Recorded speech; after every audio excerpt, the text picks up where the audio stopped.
Praise the Lord. Praise the Lord. Praise the Lord. நல்லா இருக்கிறவங்களாம் சத்தமா சொல்லுங்க பார்க்கலாம். Praise the Lord. சத்தமா praise the Lord. இயேசுவுக்கே புகழ், இயேசுவுக்கே நன்றி, மரியே வாழ்க. ஐயோ 3 மணி நேரம் உட்காரணும்னு கவலையோடு இருக்கிறவங்களாம் சொல்லுங்க பார்க்கலாம். Praise the Lord. குழந்தைங்கல்ல, அதனால ஆண்டவருடைய பிரசன்னத்திலே நாம் இருக்கின்றோம். அதுவும் சிறப்பாக ஆண்டவருடைய பாதத்திலே அமர்ந்திருக்கின்றோம். பிறந்த குழந்தையிடம் நாம் எதை எதிர்பார்ப்போம்? அனிஷம்மா, ஒரு குழந்தை பிறந்திருக்கிறது, அந்த குழந்தையிடம் என்ன எதிர்பார்ப்பீர்கள்? என்ன எதிர்பார்ப்பீர்கள்?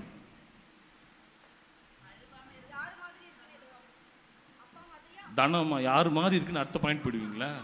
ஒரு குழந்தை பிறந்திருக்கிறது, பிறந்த உடனே எல்லாரும் என்ன எதிர்பார்ப்போம்? பையனா பொண்ணா? வேற ஏங்க, குழந்தை அழுவுதான் முதல்ல பார்க்கணுங்க. கைத்தட்டுங்க முதல்ல எல்லாரும், எனக்கு நல்லா ஜோரா. முதல்ல குழந்தை அழுதாதான் என்ன சொல்லுவாங்க? உயிரோடு இருக்கிறது. அதனால குழந்தை என்ன பண்ணணும்? அழ வேண்டும் என்று எதிர்பார்ப்போம். இரண்டாவதாக அதே குழந்தையிடம் என்ன எதிர்பார்ப்போம்?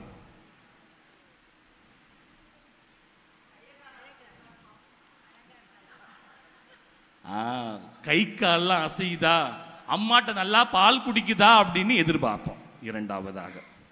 மூன்றாவதாக குழந்தையிடம் என்ன எதிர்பார்ப்போம்? ஒல்லியா இருக்க குழந்தைலாம் டக்குன்னு புரண்டுறோம். என்ன மாதிரி பல்கா இருக்க குழந்தைலாம் பொருளவே முடியாது. கடைசியில பொருளும் ரொம்ப நாள் கழிச்சுதான். Praise the Lord. கரெக்டா இல்லையா? நான்லாம் எங்க அம்மா சொல்லுவாங்க, எல்லா குழந்தையும் புரண்டுச்சுடா, ஆனா நீ மட்டும் பொருள்வியா பொருள்வியா பொருள்வியான்னு கடைசியில தான் புரண்டடா அப்படின்னாங்க. அதே குழந்தையிடம் வெகு நாட்கள் கழித்து என்ன எதிர்பார்ப்போம்? நல்லா படிக்கணும், அந்த குழந்தை கடவுளுக்கு பக்தி உள்ள பிள்ளையா இருக்கணும் என்பதை நம்முடைய வாழ்வில் பார்த்தோம் என்றால் எப்பொழுதும் எதிர்பார்ப்பிலே நாம் வாழ்ந்து கொண்டிருக்கின்றோம். யாராவது எதிர்பார்த்திருக்கிறீங்களா?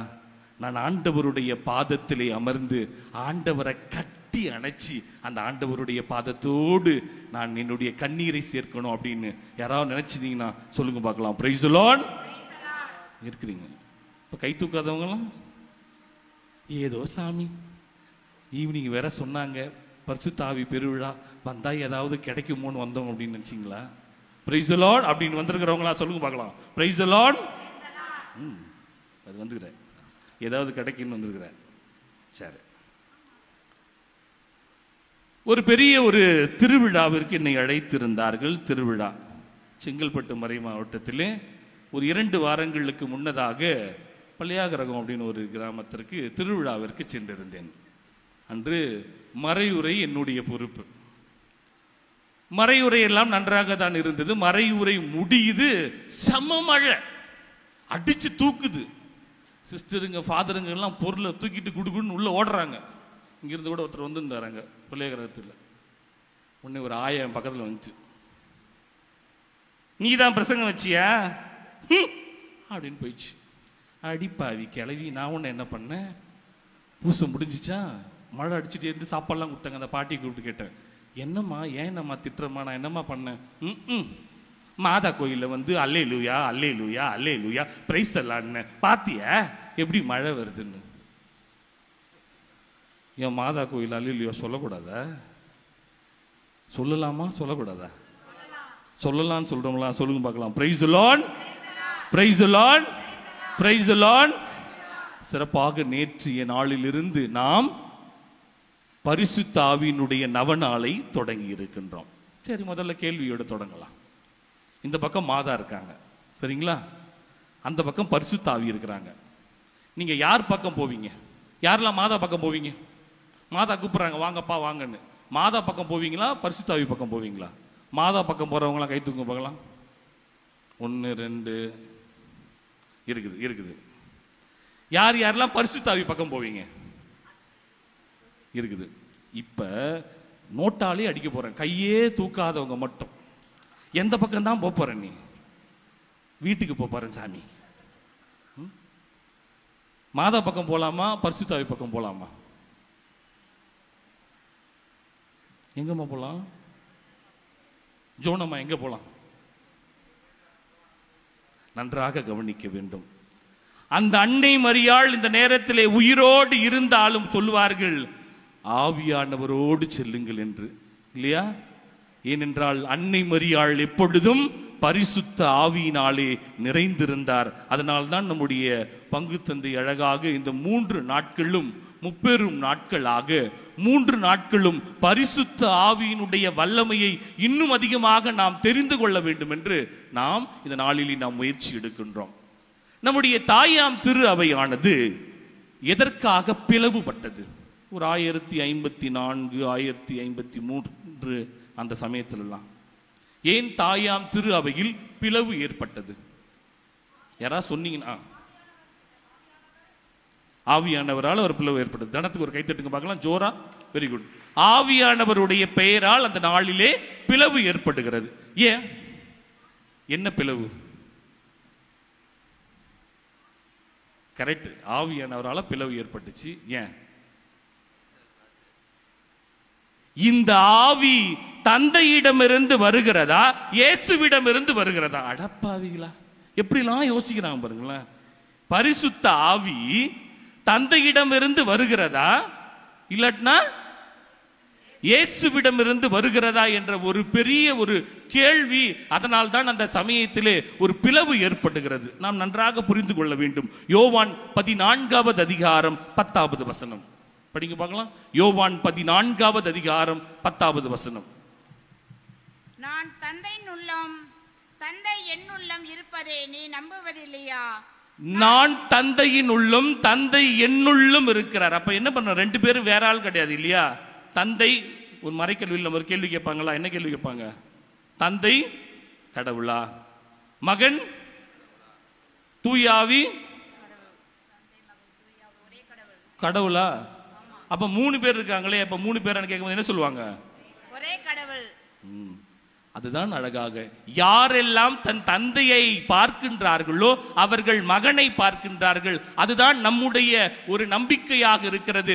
இந்த தூய ஆவியானவர் என்பவர் என்றும் நம்மோடு இருந்து கொண்டு இருக்கின்றார் என்பது. அதனால் தான் படிக்கின்றோம். யோவான் 1வது அதிகாரம் 1வது வசனம் என்ன சொல்றாங்க? நல்ல பழைய வசனம். யோவான் 1:1. தொடக்கத்தில் வாக்கு இருந்தது, அவ்வாக்கு கடவுளோடு இருந்தது. Praise the Lord. Praise the Lord. கை இருக்கிறவங்க மட்டும் சொல்லுங்க, வேறவங்க சொல்ல வேணாம். Praise the Lord. எல்லாருக்கும் கை இருக்கு பாத்தீங்களா? தொடக்கத்தில் வாக்கு இருந்தது, அவ்வாக்கு கடவுளோடு இருந்தது, அவ்வாக்கு கடவுளாகவும் இருந்தது. இவ்வளவு பெரிய வார்த்தை பாருங்களேன். ஆனால் இதே ஒருத்தவங்க ஒரு பைபிள் அக்கில்ல கை வச்சுட்டு, சகோதரி திருமணத்துக்கு நீ அனஸ்தானம் வாங்கிட்டியா? நம்ம என்ன பண்ணுவோம்? ஐயோ ஏதோ புதுசா இருக்கு போல இருக்குதே, எப்ப கிடைக்கும்? பங்குசாமிட்ட போய் கேட்கலான்னுவோம். ஏனென்றால் விவிலியம் நாம் அறிந்திருக்கின்றோம், விவிலியம் படித்திருக்கின்றோம், எல்லாம் பாரம்பரிய கிறிஸ்தவர்களாக இருக்கின்றோம். ஆனால் பல நேரங்களிலே இந்த விவிலியத்தில் இருக்கிற வார்த்தையை நாம் மறந்து இருக்கின்றோம். படிங்க பார்க்கலாம். யோவான் 12வது அதிகாரம் 15வது வசனம் படிங்க. என்னை காண்பவரும் என்னை அனுப்பியவராகிய காண்கிறேன். என்னை காண்பவரும் என்னை அனுப்பினவரையே நான் காண்கின்றேன் என்பது இந்த பரிசுத்த ஆவி. ஒரு அம்மாட்ட கேட்டேன், இந்த பரிசுத்த ஆவி எங்கம்மா முதல்ல இருந்துச்சு? யாராவது? பரிசுத்த ஆவி முதல்ல புதிய ஏற்பாட்டிலே அன்னை மரியாளுக்கு காட்சி தந்த பொழுது அந்த பரிசுத்தா அப்படியா? தொடக்க நூல் 1வது அதிகாரம் 1வது வசனம் படிங்க. தொடக்கத்தில் கடவுள் விண்ணுலகையும் மண்ணுலகையும் படைத்த பொழுது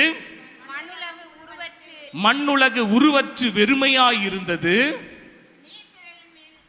நீர்த்திரளின் மீது கடவுளின் ஆவி என்ன பண்ணிட்டு இருந்தது? Praise the Lord.